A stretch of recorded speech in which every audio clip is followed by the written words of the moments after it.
Hello learners, welcome back to NCERT Free Coaching where we make math simple, understandable and fun. If you are new here, I am Beauty and on this channel we break down NCERT concept with clarity and creativity. आज हम पढ़ेंगे chapter 1 real number all examples. हमने पहले ही introduction exercise 1.1 and exercise 1.2 कर चुके हैं जिसका link आपको डिस्क्रिप्शन में मिल जाएगा। वीडियो के अंत तक बने रहिए because I will be sharing some useful trick to make problem solving even easier. Before we begin, don't forget to like, subscribe and hit the bell icon so you never miss a lesson. So चलिए let's get started with the first example.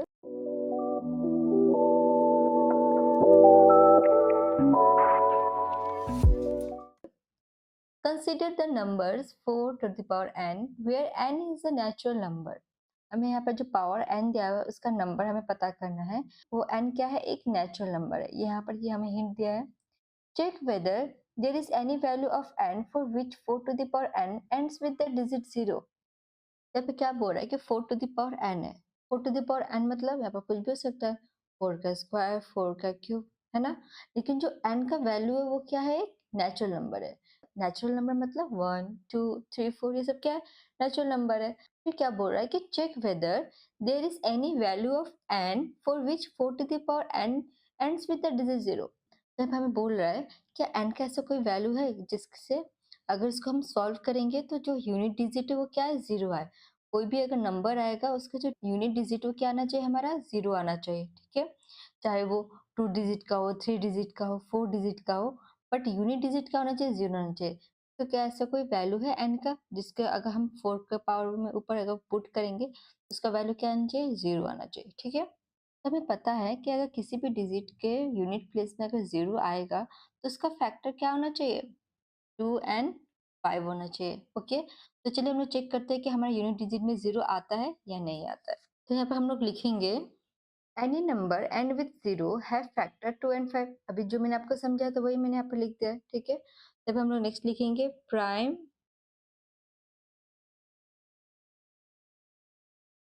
Factorisation of 4 to the power n। तब हम लोग क्या करेंगे? 4 का prime factorisation कर लेंगे। तो 4 का अगर हम प्राइम फैक्टराइजेशन करेंगे तो क्या आएगा? 2 multiply 2 to the power n, okay. तो यहाँ पे हमारा 2 तो आ रहा है बट क्या 5 आ रहा है? नहीं, 5 तो नहीं है यहाँ पर। यहाँ पे जो हमारा यूनिट डिजिट होगा वो 0 से एंड नहीं होगा। तो अगर हम n के प्लेस पे कोई भी नेचुरल नंबर लेंगे उसका यूनिट डिजिट 0 नहीं आएगा। तो हम लोग आगे कैसे लिखेंगे? तो मैंने यहाँ पे लिखा it can be observe that 5 is not in the prime factorisation of 4n। जब हम लोग 4n का प्राइम फैक्टराइजेशन किए तो इसमें हमारा सिर्फ 2 ही आया, 5 नहीं आया। यहाँ पर क्या हो जाएगा हमारा answer? Hence for any value of n 4 to the power n will not be divisible by 5, ठीक है। तो 4n अगर n का अगर हम लोग कुछ भी वैल्यू ले लेंगे वो 2 से तो डिविजिबल होगा बट 5 से नहीं होगा। So therefore 4n can not end the digit 0 for any natural number n। Clear? इसी टाइप का सेम क्वेश्चन आपको एक्सरसाइज 1.1 का क्वेश्चन नंबर 5 मिलेगा। तो सेम मेथड से आपको इसको सॉल्व करना है, ओके। नेक्स्ट एग्जांपल हमारा 2 नंबर है। Find the LCM and HCF of 6 and 20 by the prime factorisation method. हमें यहाँ पर दो इंटीजर्स दिया हुआ है, उसका हमें क्या सॉल्व करना है? एलसीएम और HCF by the prime factorisation method, ठीक है। तो चलिए हम लोग पहले 6 का प्राइम फैक्टराइजेशन कर लेते हैं। 2 3 जा 6। नेक्स्ट हम 20 का भी प्राइम फैक्टराइजेशन कर लेते हैं। 2 1 जा 2 0, 2 5 जा 10। तो हमारा 6 का फैक्टर क्या क्या आ रहा है? 2 मल्टीप्लाई 3। एंड हमारा 20 का फैक्टर क्या क्या आ रहा है? 2 मल्टीप्लाई 2 मल्टीप्लाई 5, ओके। तो फर्स्ट हम लोग एचसीएफ निकालते हैं। तो एचसीएफ ऑफ 6 एंड 20 इज, इन दोनों फैक्टर में हमारा कौन सा फैक्टर कॉमन आ रहा है? 2। तब हमारा आंसर क्या हो जाएगा? 2।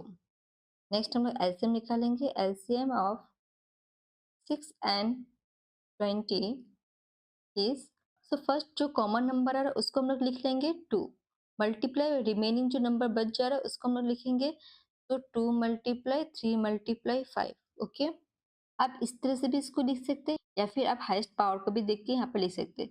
फॉर एन एग्जांपल, जैसे कि यहाँ पे 2 दो टाइम है तो इसको हम लोग ऐसे भी लिख सकते हैं, 2 स्क्वायर मल्टीप्लाई 5। यहाँ पे हमारा 2 कॉमन आ रहा है तो इसमें हाईएस्ट पावर किसका है, नीचे वाले का, 20 का। हम लोग 2 स्क्वायर मतलब 2 दो बार ले लेंगे, फिर बचा क्या, 3, 3 5 5।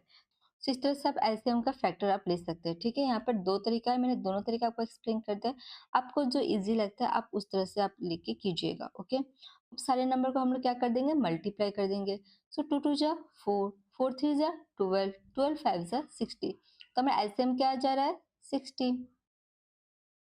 तो एचसीएफ हमारा क्या आया, 2, एंड एलसीएम हमारा क्या आया, 60।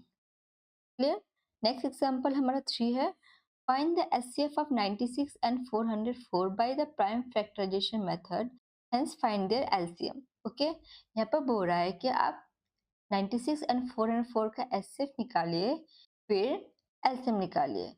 यहाँ पर देखिए, आप क्वेश्चन को ध्यान से समझिए। ठीक है, बोलते हैं ना शब्दों पे ध्यान दीजिए, तो शब्दों का यहाँ पर खेला है। यहाँ पर ऐसा नहीं बोला कि find the HCF and LCM of 96 and 400। यहाँ पर बोला है एचसीएफ निकालिए किस मेथड से, प्राइम फैक्टराइजेशन मेथड से, उसके बाद एलसीएम निकालिए। तो यहाँ पर आपको केयरफुल होकर इसको सॉल्व करना पड़ेगा। तो हम 96 एंड 400 का जो हमारा प्राइम फैक्टराइजेशन मेथड होता है उससे एचसीएफ निकालेंगे, बट एलसीएम हम लोग दूसरे फॉर्मूले से निकालेंगे जो मैं आगे आपको बताऊंगी। ठीक है, तो चलिए पहले हम 96 एंड 404 को सॉल्व कर लेते हैं। तो 96 का हम लोग प्राइम फैक्टराइजेशन करते हैं, इवन है तो 2 से जाएगा, 2 4 जा 8, 1 गया 2 8 जा 16, 2 2 जा 4, 2 4 जा 8, 2 1 जा 2, 2 2 जा 4, 2 6 जा 12, 2 3 जा 6, एंड 404 का हम लोग प्राइम फैक्टराइजेशन करते हैं, 2 2 जा 4, 0 2 2 जा 4, 2 1 जा 2, 0 2 1 जा 2। ये 1 एंड 1 हमारा एक प्राइम नंबर है इसलिए आगे सॉल्व नहीं होगा। तो 96 का फैक्टर क्या क्या आ रहा है, 2 multiply 2 multiply 2 multiply 2 multiply 2 multiply 3, and 404 का फैक्टर क्या क्या आ रहा है, 2 मल्टीप्लाई 2 मल्टीप्लाई 101। तो हमारा एचसीएफ क्या आ जाएगा, हमारा कॉमन फैक्टर क्या क्या आ रहा है, 2 एंड 2, सो 2 मल्टीप्लाई 2 इज 4। हमारा एचसीएफ कितना आ गया, 4। सो हमें नेक्स्ट क्या निकालना है, एलसीएम। यहाँ पे हमारे क्वेश्चन में क्या दिया हुआ है, फर्स्ट नंबर दिया हुआ है, सेकंड नंबर दिया हुआ है, एचसीएफ का भी वैल्यू निकल गया। अब हमें क्या निकालना है, एलसीएम निकालना है। तो हमारा फॉर्मूला क्या हो जाएगा, LCM multiply HCF equals to first number multiply second number. तो एलसीएम का वैल्यू हमें तो नहीं पता, तो यहाँ पर मैं एलसीएम लिख दूंगी, मल्टीप्लाई एचसीएफ कितना मिला हमें, 4, यहाँ पर मैं 4 लिखूंगी। फर्स्ट नंबर हमारा क्या है, 96, एंड सेकंड नंबर हमारा क्या है, 404। क्लियर। 4 मल्टीप्लाई है इक्वल्स टू किधर आएगा तो क्या हो जाएगा, डिवाइड। तो LCM equals to 96 multiply 404 by 4। Okay, अब इसको हम लोग 2 से कट कर देते हैं, 2 2 जा 4, 2 4 जा 8, 2 8 जा 16, अगेन ये कट हो जाएगा, 2 1 जा 2, 2 2 जा 4, 2 4 जा 8। तो हमारा बचा क्या, 24 मल्टीप्लाई 404। चलिए साइड में मल्टीप्लाई कर लेते हैं, 404 मल्टीप्लाई 24, 4 4 जा 16, 1 कैरी, 4 4 जा 16, 4 2 जा 8, 0, 4 2 जा 8। हमारा कितना आंसर आया, 6969। हमारा कितना एलसीएम आया, 9696। क्लियर। तो जब अलग से हमें एलसीएम निकालने बोलेगा तो हम लोग इस मेथड से करेंगे। नेक्स्ट हमारा क्वेश्चन है example number 4, find the HCF and LCM of 672 and 120 using the prime factorisation method. देखिए यहाँ पर दोनों एक साथ बोला गया है किस मेथड से करने के लिए, प्राइम फैक्टराइजेशन मेथड, इसलिए यहाँ पर हम लोग एचसीएफ एंड एलसीएम दोनों ही किस मेथड से निकालेंगे, प्राइम फैक्टराइजेशन मेथड से निकालेंगे। तो हमारा क्वेश्चन क्या है, 672 एंड 120। तो चलिए इन तीनों का हम लोग प्राइम फैक्टराइजेशन निकाल लेते हैं। तो 2 3 जा 6, यूनिट डिजिट में इवन है तो ये 2 से ही जाएगा, 2 3 जा 6, 2 6 जा 12, 2 1 जा 2, 2 8 जा 16, 2 9 जा 18, 3 3 जा 9। ये भी 0 इवन है तो 2 से जाएगा, 2 6 जा 12, 0, 2 3 जा 6, 0, 2 1 जा 2, 2 5 जा 10, 3 5 जा 15। ओके, तो 6 का हमारा फैक्टर क्या क्या आया? 2 मल्टीप्लाई 3। 72 का हमारा फैक्टर क्या क्या आया? 2 multiply 2 multiply 2 multiply 3 multiply 3। And 120 का हमारा फैक्टर क्या आया? 2 multiply 2 multiply 2 multiply 3 multiply 5। Okay, so यहाँ पर फर्स्ट हम लोग क्या निकालेंगे? एचसीएफ।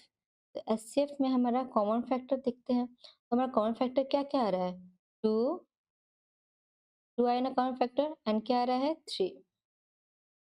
तो एचसीएफ क्या आ जाएगा? 2 मल्टीप्लाई 3 इज 6। नेक्स्ट हम एलसीएम फाइंड आउट करेंगे। इस बार जो मैं एलसीएम का फैक्टर लूंगी वो मैं दूसरे मेथड से लूंगी, ताकि आपको कोई कंफ्यूजन ना रहे। आप दोनों ही, आपको जो मेथड इजी लगे उस तरह से आप फैक्टर को ले सकते हैं। ओके, तो यहाँ पर मैं क्या देखूंगी? हाईएस्ट पावर देखूंगी। यहाँ पर 2 का पावर कितना है? 1। यहाँ पर 2 का पावर कितना बार रिपीट हुआ? 3, मतलब 2 का पावर क्यूब। और यहाँ पर 2 का पावर कितना टाइम रिपीट हुआ? 3 टाइम। इट मीन्स 2 का पावर क्यूब। तो यहाँ पर हमारा हाईएस्ट पावर क्या हुआ? 2 का पावर क्यूब हुआ, है ना? मल्टीप्लाई, उसके बाद 3। 3 यहाँ पर 1 टाइम है, यहाँ पर कितना है? 2 टाइम, मतलब यहाँ पर क्या हो जाएगा? 3 स्क्वायर। और यहाँ पर कितना है? 1 टाइम। तो हाईएस्ट पावर क्या है? 3 स्क्वायर। तो मैं यहाँ पर 3 स्क्वायर लूंगी। ओके, उसके बाद हमारा क्या आता है? 5। तो 5 हमारा एक ही है, तो 5। ये हमारा एलसीएम हो गया। क्लियर? नेक्स्ट हमारा example number 5, proof that root 3 is irrational. Okay, इस टाइप का क्वेश्चन हम एक्सरसाइज 1.2 में काफी सॉल्व किए हैं। हमने रूट 2 इंट्रोडक्शन में सॉल्व किया था और रूट 5 हमने एक्सरसाइज 1.2 में सॉल्व किया था। अब हमारा एक नया नंबर मिल रहा है, क्या? रूट 3। तो चलिए इसको भी सॉल्व करते हैं। तो फर्स्ट हम लोग क्या करेंगे? लेट करेंगे कि हमारा जो रूट 3 है ये क्या है? रैशनल नंबर है। ठीक है, ये इरेशनल नहीं है। हम इसको लेट करेंगे कि रैशनल है। यहाँ पर हम लोग लिखेंगे, let us assume the contrary that root 3 is rational. जब हमारा क्या हो जाएगा? Root 3 equals to a by b. Rational number हमारा क्या होता है? फ्रैक्शन में होता है, इसलिए हमारा ए बाई बी क्या हो गया? फ्रैक्शन में हो गया। तो ब्रैकेट में हम लोग लिखेंगे ए एंड बी आर को प्राइम। को प्राइम मतलब क्या होता है? जिसका फैक्टर क्या हो? सिर्फ 1 ही हो। ओके, तो ए और बी क्या हमारा एक को प्राइम हो गया। इस इक्वेशन को हम लोग सॉल्व करते हैं। फर्स्ट क्या होगा? ये क्रॉस मल्टीप्लीकेशन होगा, तो रूट 3b इक्वल्स टू ए। अब रूट को हटाने के लिए हमें क्या करना पड़ेगा? Squaring both side. यहाँ पर क्या करेंगे? Root 3b whole square equals to a square. यहाँ पर हमें ब्रैकेट में लिखना होगा squaring both side. So square से हमारा रूट तो कट गया, तो 3 आया, बट बी का भी तो स्क्वायर था। यहाँ पर क्या आएगा? B square equals to a square. Okay, जब हम लोग देख पा रहे हैं कि जो 3 है हमारा ए स्क्वायर से डिविजिबल है, तो यहाँ पर हम लोग ब्रैकेट में क्या लिखेंगे? A square is divisible by 3 and A is also divisible by 3। Theorem 1.3 में हमने क्या समझा था? जो कोई प्राइम नंबर अगर ए स्क्वायर से डिविजिबल है, इट मीन्स वो प्राइम नंबर 3 ए से भी डिविजिबल है। ठीक है, तो यहाँ पर वही हुआ कि जो 3, अगर 3 ए स्क्वायर से डिविजिबल है तो 3 ए से भी डिविजिबल है, जो मैंने हमने ब्रैकेट में लिखा। तो ये हमारा क्या आ गया? कंक्लूजन नंबर 1 आ गया। नेक्स्ट हम लोग लेट करेंगे a equals to 3c। Okay, यहाँ पर हम लोग a का वैल्यू पुट करेंगे। a का वैल्यू हमारा क्या था? Root 3b। यहाँ पर a की जगह क्या वैल्यू पुट करेंगे? Root 3b equals to 3c। Okay, next क्या करेंगे? हम लोग स्क्वायरिंग बोथ साइड करेंगे, तो root 3b whole square equals to 3c whole square. Okay, तो मैं स्क्वायर से तो रूट कट गया, तो हमारा क्या बचा? 3b square equals to 9c square. यहाँ पर क्या बचा? 3b square equals to 9c square. Clear? तो 3 से कट हो जाता है ये, सो 3 और 9 हमारा दोनों कट हो जाएगा। 3 1 जा 3, 3 3 जा 9। हमारा क्या बचा? b square equals to 3c square. Again जो हमारा b है वो 3 से डिविजिबल है ना? तो हम लोग ब्रैकेट में क्या लिखेंगे? b square is divisible by 3, b is also divisible by 3। ये हमारा क्या हो गया, कंक्लूजन नंबर 2 हो गया। हमने पहले क्या लेट किया था कि ए और बी क्या है, को प्राइम है। ए और बी का हमारा को प्राइम है, मतलब उसका कॉमन फैक्टर क्या आना चाहिए, 1। बट जब इसको हम लोग सॉल्व किया तो हमारा कॉमन फैक्टर क्या आ रहा है, 3। ए का भी कॉमन फैक्टर 3 आ रहा है, अब बी का भी कॉमन फैक्टर क्या आ रहा है, 3 आ रहा है। तो यहाँ पर हम लोग क्या लिखेंगे, देयरफॉर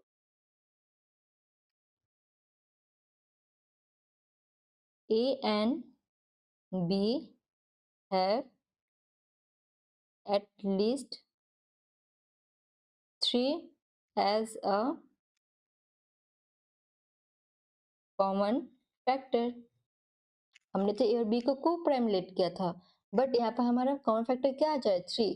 मतलब एक से भी ज्यादा कॉमन फैक्टर है ए और बी का, तो ये क्या हो गया हमारा, इरेशनल हो गया, है ना। तो यहाँ पर नेक्स्ट क्या लिखेंगे, this contradiction has arisen because of our wrong assumption that root 3 is rational. तो हमारा फाइनल कंक्लूजन क्या निकला, सो वी